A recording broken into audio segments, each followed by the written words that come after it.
Dr. Harin Park rubbed her tired eyes as she stared at the monitors in the quiet control room of the Deep Space Array. The facility, nestled in the mountains far from the city lights, hummed with the soft sounds of computers processing cosmic signals. The clock on the wall showed 3:27 a.m., and she was the only one still awake during the night shift. She took another sip of her cold coffee, grimacing at the taste. The data streams from the massive radio telescopes scrolled across her screens, showing the usual background noise of the universe. She had done this job for 5 years now, searching for patterns in the cosmic static, hoping to find something meaningful among the random signals from distant stars and galaxies. A small anomaly caught her attention. She adjusted her headphones, leaning closer to the screen. Among the usual chaos of space noise, a distinct pattern repeated itself every 12 seconds. She had seen many natural phenomena during her years of observation, but this was different. The signal pulsed with mathematical precision. "That's not right," she muttered, typing commands to focus the array's receivers on the signal source. The pattern became clearer, a series of pulses that seemed to encode numerical sequences. Her heart began to beat faster as she recognized the numbers. The first 10 prime numbers, followed by the mathematical constant pi to several decimal places. Harin's hands shook slightly as she started the recording protocols.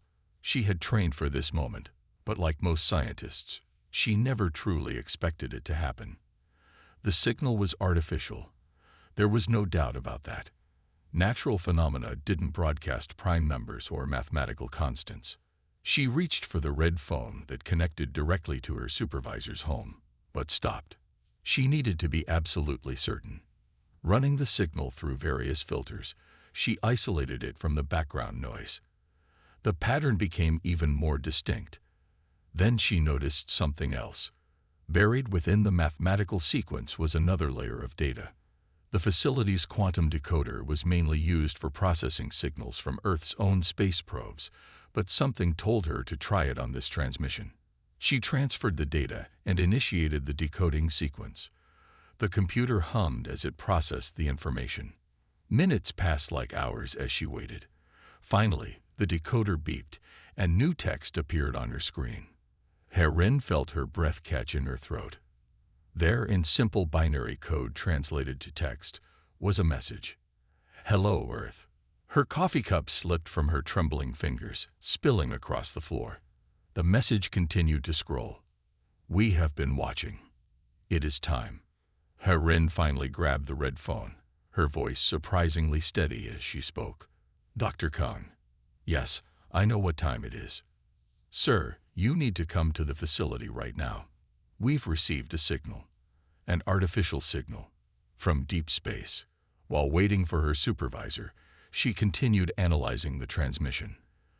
The signal's origin point appeared to be somewhere beyond Neptune's orbit, but the precise location was difficult to determine. Whatever was sending this message had to be incredibly powerful to reach Earth with such clarity. The facility's security doors buzzed as Dr. Kang entered, still adjusting his coat. His eyes widened as he looked at the data on Harin's screens. "Show me everything," he said, pulling up a chair. Harin played back the recording, pointing out the mathematical sequences and the decoded message. "The signal repeats consistently, sir. It's being broadcast on multiple frequencies, and the pattern is too precise to be natural." "Have you responded?" Dr. Kang asked, his voice tense. "No, sir. Protocol requires authorization before any transmission." Dr. Kang nodded, reaching for his secure phone. "I'm calling the International Space Agency. This is exactly what the first contact protocols were designed for." He paused, looking at Harin. "Do you realize what you've discovered? This is the moment every SETI scientist has dreamed of. You've just proven we're not alone." As the facility came to life with arriving scientists and officials, Harin kept watching the signal. More messages were being decoded, technical specifications, mathematical proofs, and what appeared to be instructions for establishing a more complex communication channel. The sun was rising when Harin finally stepped outside for some fresh air. She looked up at the lightening sky, knowing that somewhere out there, Someone or something was reaching out to humanity. The world would never be the same after today, and she had been the first to know. Back inside, she found the control room packed with scientists and government officials. They were discussing response protocols and security measures, but Harin barely heard them. Her attention was fixed on the newest decoded message. Your species has reached a crucial point in its development. We offer knowledge. We offer guidance. We await your response. Harin smiled, knowing that whatever came next, humanity had just taken its first step into a much larger universe. The search for extraterrestrial intelligence had ended. Now the real work would begin. Director Kim Sun-ho paced back and forth in the crowded Emergency Operations Center, his shoes clicking against the polished floor. Screens covered the walls, displaying data from the alien signal that Dr. Harin Park had discovered just hours ago. Military officers, scientists, and government officials filled the room, their voices creating a constant buzz of urgent discussion. Ladies and gentlemen, Sun-ho called out, bringing the room to silence. We're facing an unprecedented situation. The signal Dr. Park discovered contains what appears to be instructions for establishing direct communication with the sender. He gestured to Harin, who stood nervously near her workstation. She stepped forward, pulling up the decoded data on the main screen. The signal includes specifications for creating a quantum channel.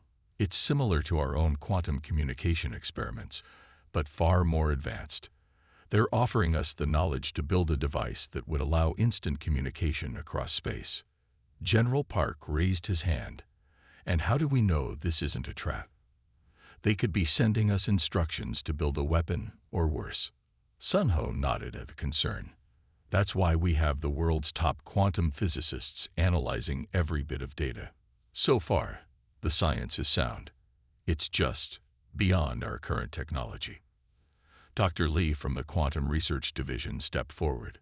The principles they're showing us, they're like seeing the next 100 years of human scientific advancement laid out in mathematical form. It's beautiful, and it makes perfect sense. The room erupted in debate again. Some argued for immediate response, others for caution. Sun-ho watched as Harin quietly worked at her station, continuing to decode new portions of the signal. Director, she called out suddenly. There's more. The room fell silent again as she displayed a new message. We understand your caution. You have 48 Earth hours to respond.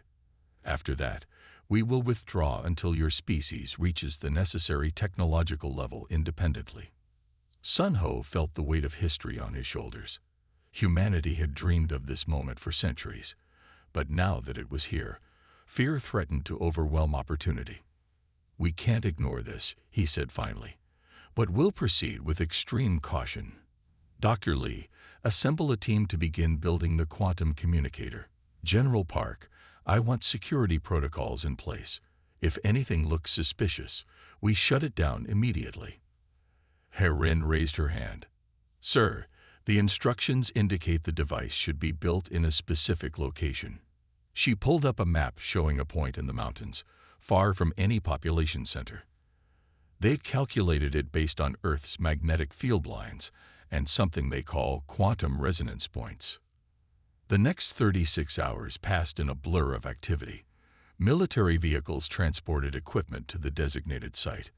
Scientists worked in shifts, following the alien instructions to construct something that looked deceptively simple, a crystalline structure housed within a complex array of electromagnetic fields. Sun-ho stood with Harin as the device neared completion. Are you ready for this? He asked her. You'll be the one they remember in the history books. She smiled nervously. I just hope we're making the right choice. The device powered up with a soft hum. Lights danced within the crystal structure, forming patterns that seemed to move in impossible ways. Harin monitored the readings on her tablet. It's working exactly as they said it would. The quantum field is stable. Sun-ho took a deep breath and nodded to the communications team. They transmitted the response signal they had carefully crafted, a simple acknowledgement of receipt and willingness to communicate.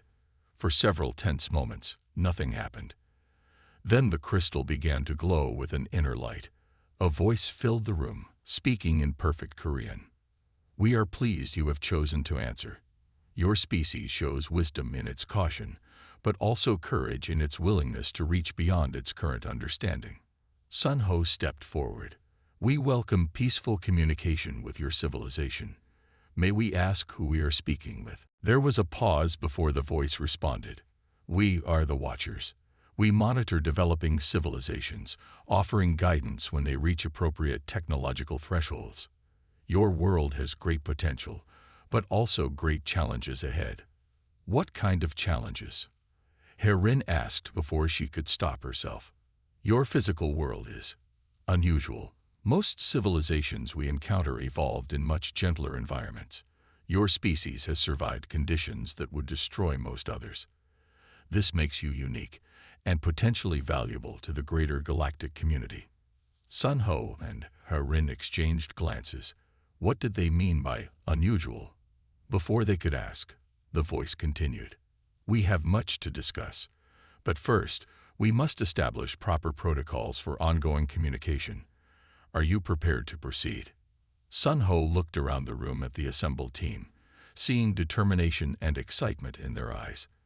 Despite all the potential risks, humanity had crossed a threshold. There was no going back now.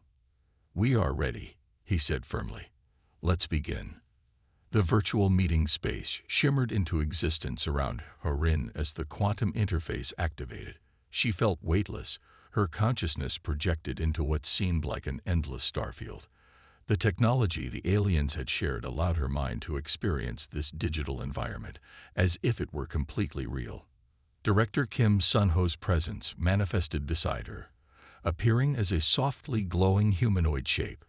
"Remember," his voice echoed in the virtual space, "we're making history here. First official diplomatic contact." 3 points of light appeared before them, gradually taking form into tall, graceful shapes that seemed to be made of flowing crystal and light. Their bodies rippled like curtains in a gentle breeze, changing colors and patterns that seemed to reflect their thoughts. "Greetings, Earth representatives." The central figure spoke, its voice creating harmonious echoes in the virtual space. "We are the diplomatic contact team of the Galactic Concordat. I am first speaker Al."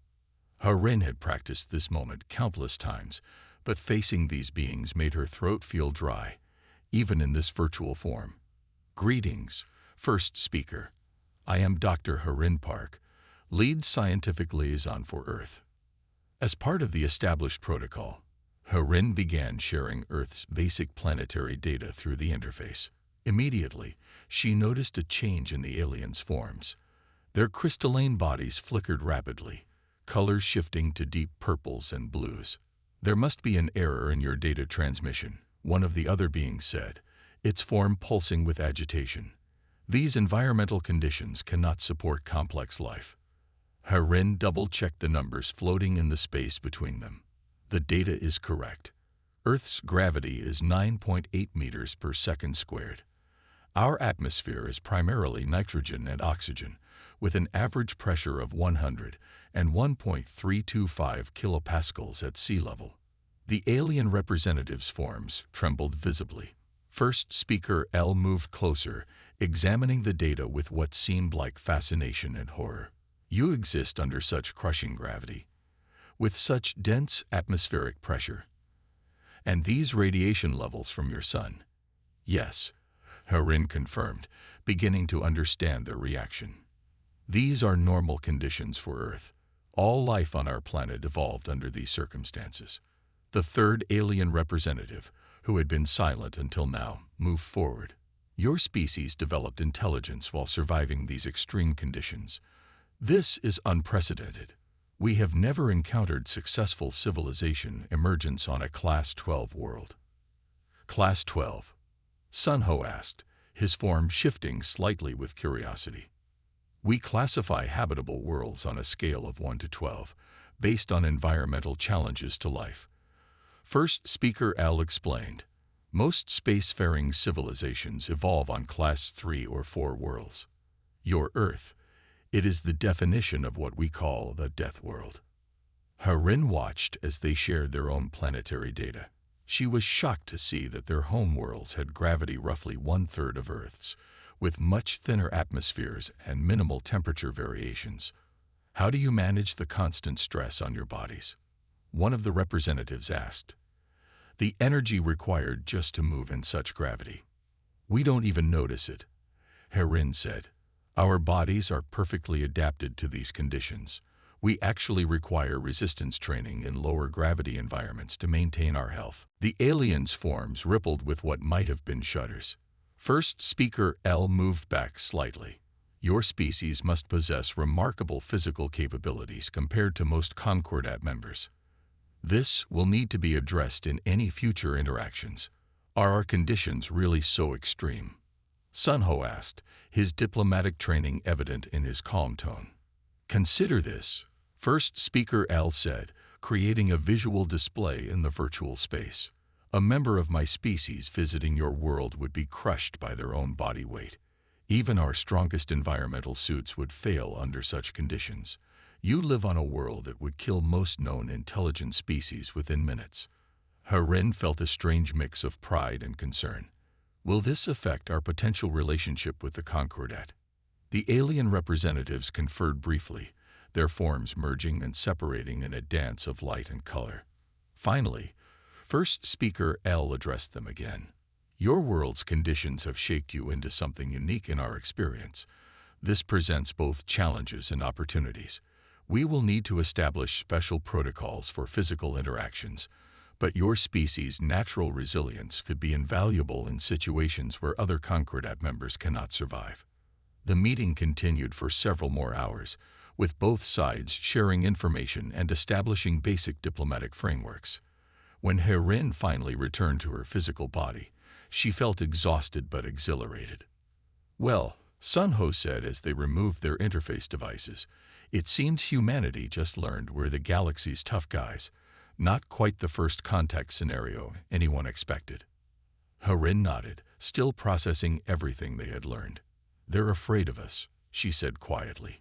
"Not because we're hostile, but because we're naturally stronger than they ever needed to be. Then we'll just have to show them that surviving on a death world taught us more than just physical resilience," Sunho replied. "It taught us how to overcome challenges together." As they left the quantum communication facility, Harin looked up at the night sky, seeing it with new eyes. Somewhere out there, delicate crystalline beings were grappling with the revelation that humanity had not just survived, but thrived in conditions they considered impossible. The future would be interesting indeed.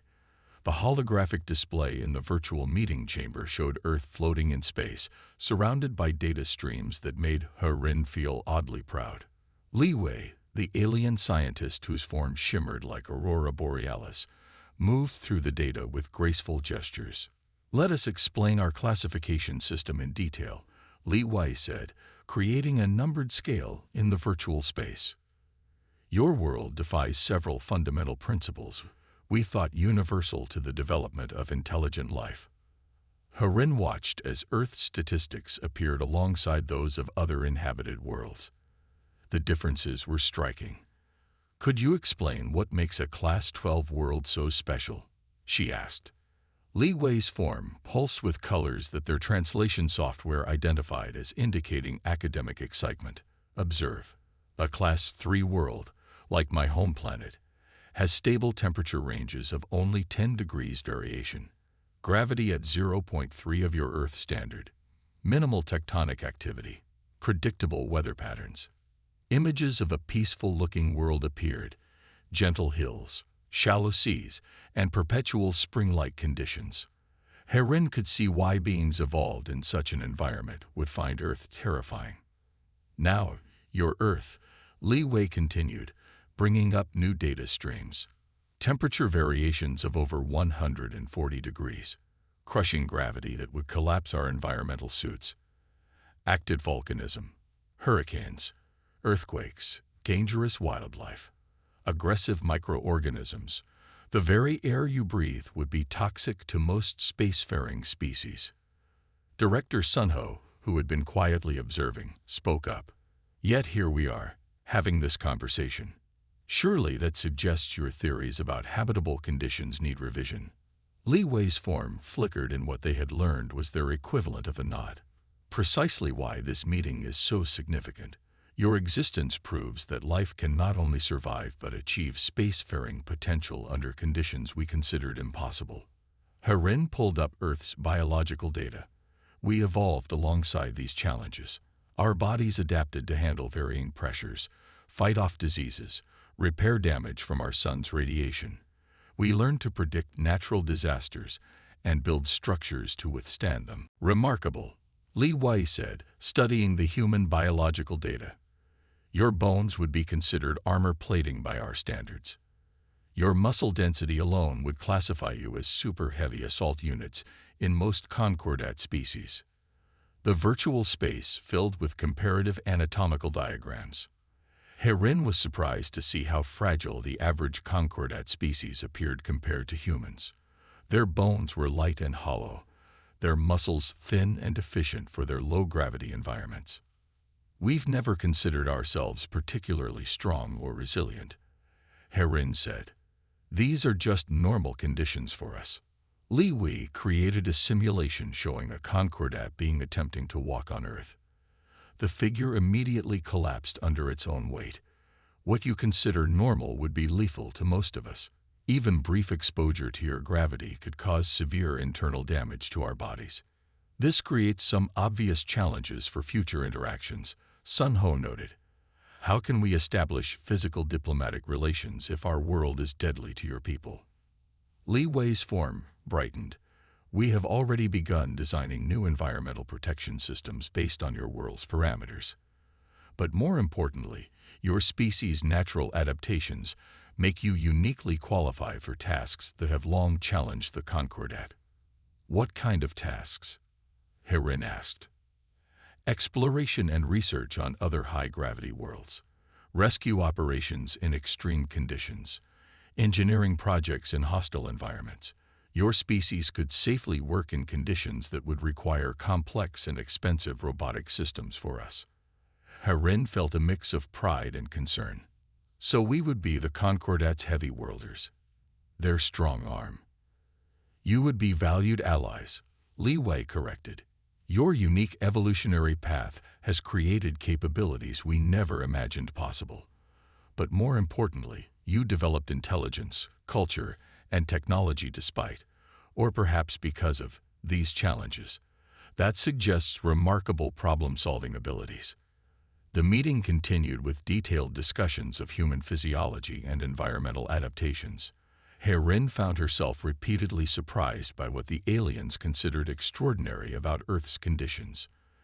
As the session concluded, Li Wei made one final observation. Perhaps the most remarkable thing about humans is not that you survived these conditions, but that you remain unaware of your own exceptional nature.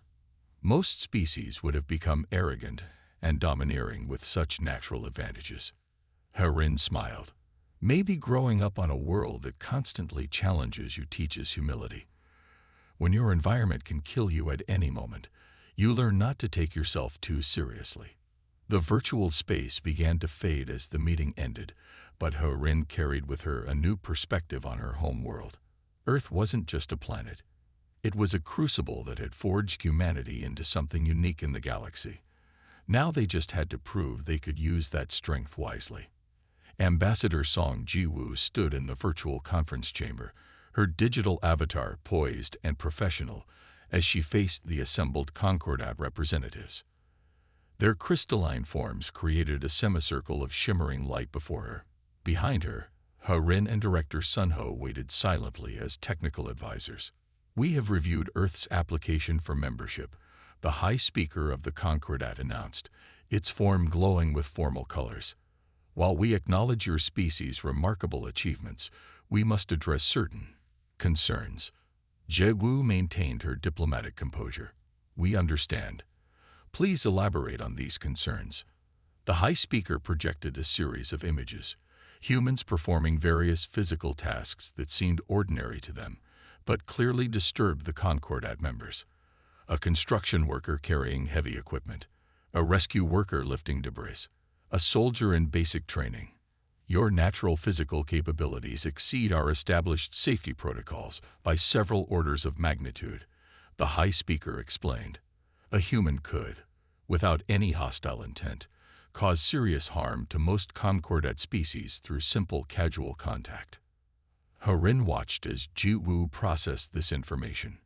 We are willing to establish special protocols for physical interactions, the ambassador offered. That is only the beginning, another representative chimed in. Your species shows remarkable resistance to radiation, extreme temperatures, and toxic substances. You can survive conditions that would kill most concordat members instantly. This makes you potentially dangerous. Jae-woo remained calm. These adaptations evolved for survival on our world. We have no intention of using them against others. The High Speaker's form pulsed with what they had learned to recognize as agreement. We believe your peaceful intentions. However, we must protect our member species. Therefore, we propose membership with certain restrictions. A document materialized in the virtual space. Ji-Woo read through it carefully, her expression growing more concerned with each section. You want to limit human presence on concordat worlds to designated heavy gravity zones, she asked, and require special permits for any physical interaction with other species. These are necessary precautions, the High Speaker said. Additionally, we would require human representatives to wear gravity enhancers in shared spaces, simulating their native conditions to prevent accidental displays of strength. Harin stepped forward. That would be extremely uncomfortable for us. Our bodies are designed to work with Earth's gravity, not against it. Comfort must be balanced against safety, another representative stated. We cannot risk a human accidentally crushing someone's appendage during a formal greeting. Jae-woo raised her hand for attention. While we understand your concerns, these restrictions seem excessive. Humans have learned to control our strength. We interact safely with far more delicate things than your species every day. She created a hologram showing humans handling delicate scientific equipment, performing microsurgery, creating intricate art.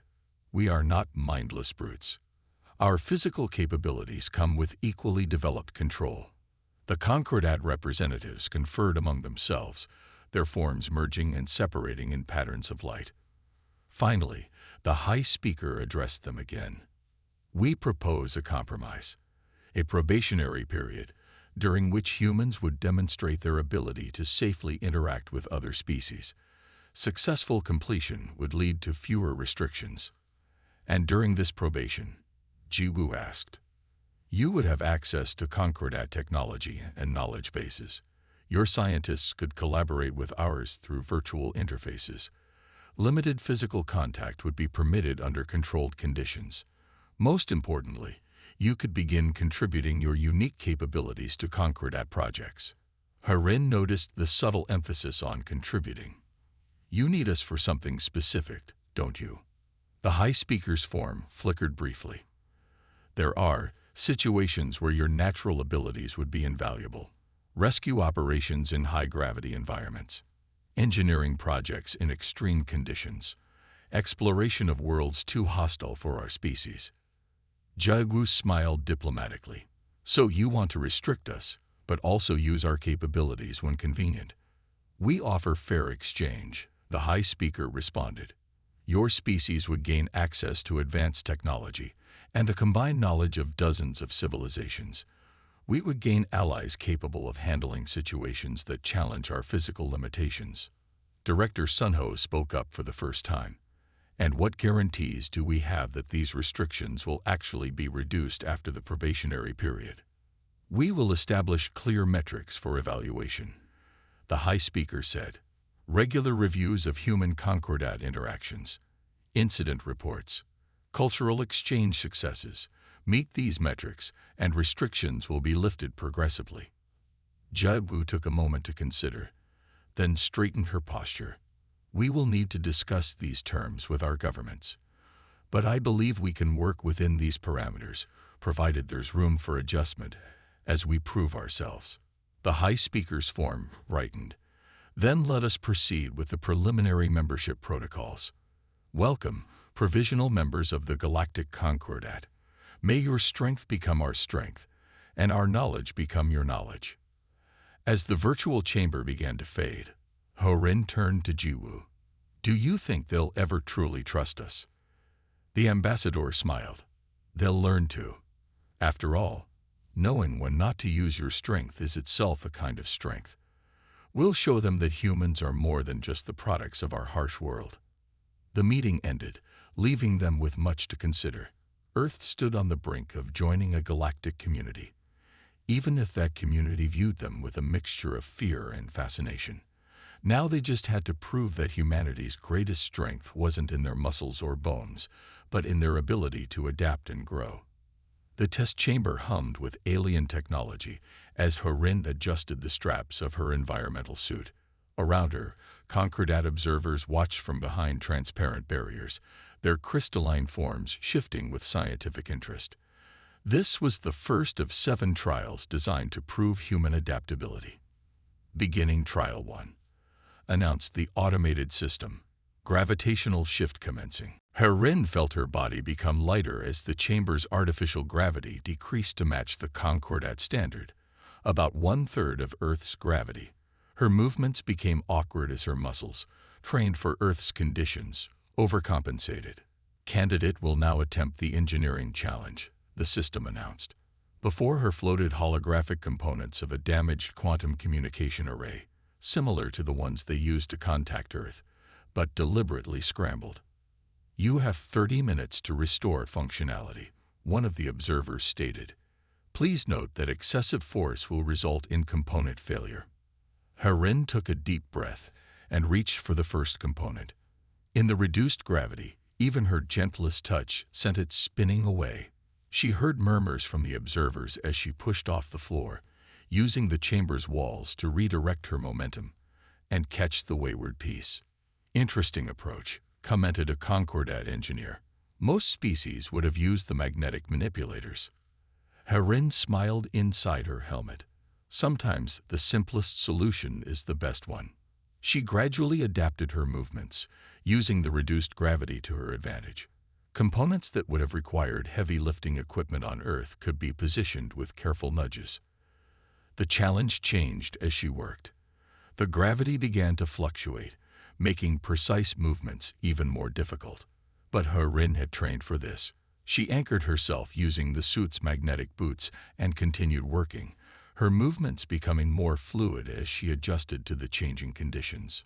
20 minutes remaining, the system announced. Ho-Rin noticed something about the array's design. It wasn't just scrambled, it was inefficient. Request permission to modify the configuration, she called out. The observers conferred briefly. Explain your reasoning. The current design requires 3 quantum stabilizers. By reconfiguring the power distribution, I can achieve the same result with 2, reducing potential failure points. More murmuring from the observers. Permission granted, but be advised that any errors will result in immediate test failure. Ho-Rin began implementing her modification.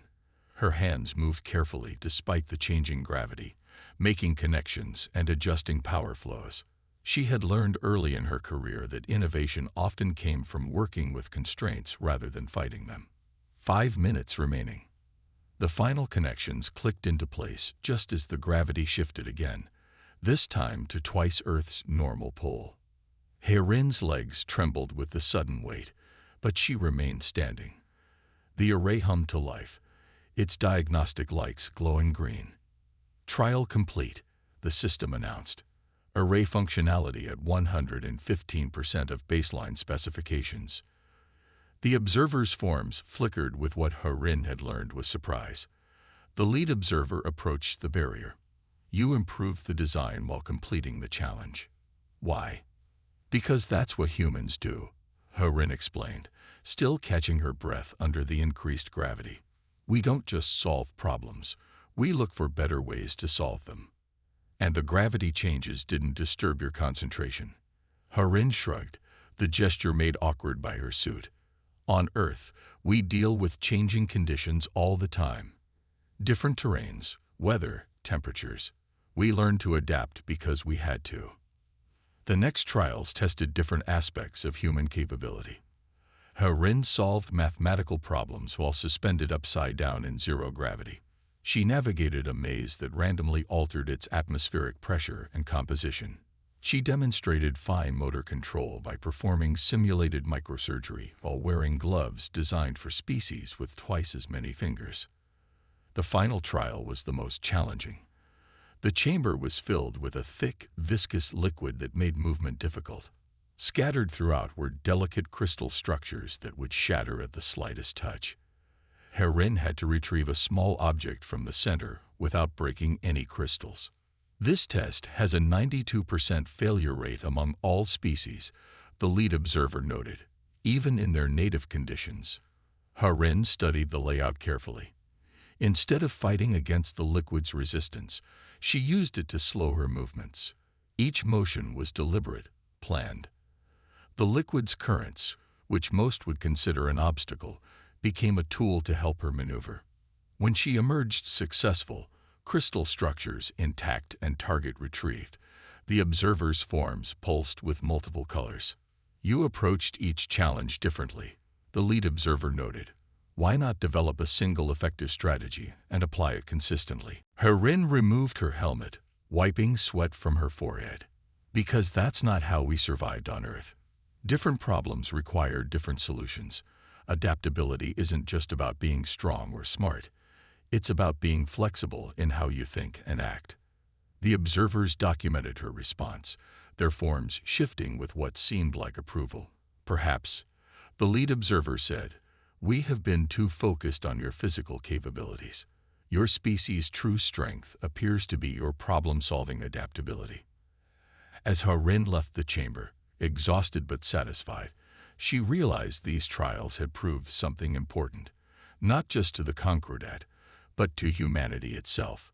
They were more than just the survivors of a death world. They were innovators, problem solvers, and adapters. And maybe that was exactly what the galaxy needed. Harin stood at the observation window of humanity's first extraterrestrial embassy, watching crystalline ships glide through the space around the Concordat's diplomatic station.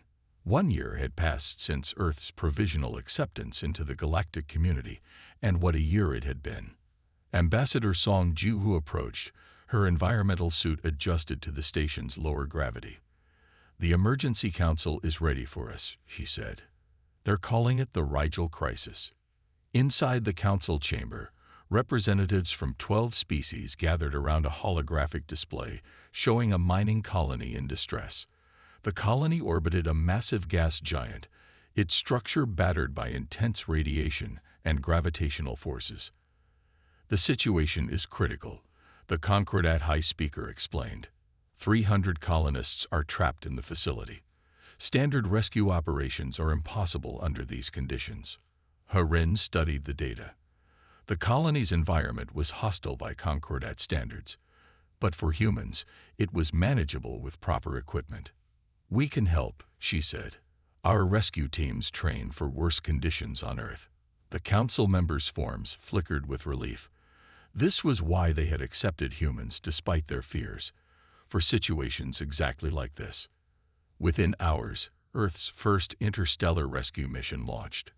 Harin coordinated from the command center as human teams entered the colony. They moved with confidence through radiation levels that would kill most species, their muscles easily handling the crushing gravity. "Look at them," one council member remarked. "What we considered lethal hazards, they treat as minor inconveniences." The rescue succeeded. As the colonists were evacuated to safety, Harin noticed a change in how the other species regarded the human teams. The fear was still there, but now mixed with respect and gratitude. Over the following months, humanity found its place in the Concordat. Human engineers helped design structures to withstand conditions that would have been impossible for other species to work in. Human scientists contributed perspectives shaped by evolving on a world that constantly tried to kill them. "You've turned survival adaptations into tools for progress," the High Speaker told Harin during a review session. "Where we saw limitations, you found opportunities." The restrictions on human interaction gradually relaxed. Special zones became cultural exchange centers where humans taught other species their techniques for handling challenging conditions. Some brave Concordat members even began visiting Earth under careful supervision, fascinated by the world that had shaped humanity. In her private quarters, Harin recorded her daily log. Today marked another milestone. The Concordat has officially recognized Earth's unique contribution to galactic civilization. We're no longer seen as just strong or dangerous. They've learned that surviving on a death world taught us more than physical resilience. It taught us to innovate, to adapt, and most importantly, to help others overcome their own limitations. She paused, looking out at the stars. Maybe that's why we evolved on such a challenging world. Not to conquer or dominate, but to help others face challenges they never had to overcome on their own. We're not just survivors anymore. We're teachers, protectors, and partners in building a better galaxy. Ambassador Song joined her later for their traditional end-of-day tea, a custom that had intrigued many Concordat species. "Did you ever imagine," Jiwoo asked, "that being from a death world would make us so valuable to the galaxy?" Harin smiled, remembering that first signal she'd detected so long ago. "I think we've all learned something important. They've learned that strength isn't something to fear when it's guided by wisdom. And we've learned that what makes us different isn't what separates us from the galaxy. It's what helps us connect with it." Outside their window, Earth was visible as a bright point of light. Their challenging, beautiful home that had prepared them for this moment without them even knowing it. A new ship was departing the station, carrying human teachers to help establish the first joint training facility, where multiple species would learn to overcome their environmental limitations. "We're still writing the first chapter," Jiwoo said, raising her cup in a toast. "Here's to new horizons." Harin raised her own cup, watching the stars. Somewhere out there, other death worlds might be nurturing their own civilizations, preparing them for the day they too would join this grand collaboration of species. And when they did, humanity would be there to welcome them, having blazed the trail from feared outsiders to valued allies. The galaxy, they had learned, needed all kinds of strength, and humanity's strength, born from struggle and tempered by wisdom, had found its purpose among the stars.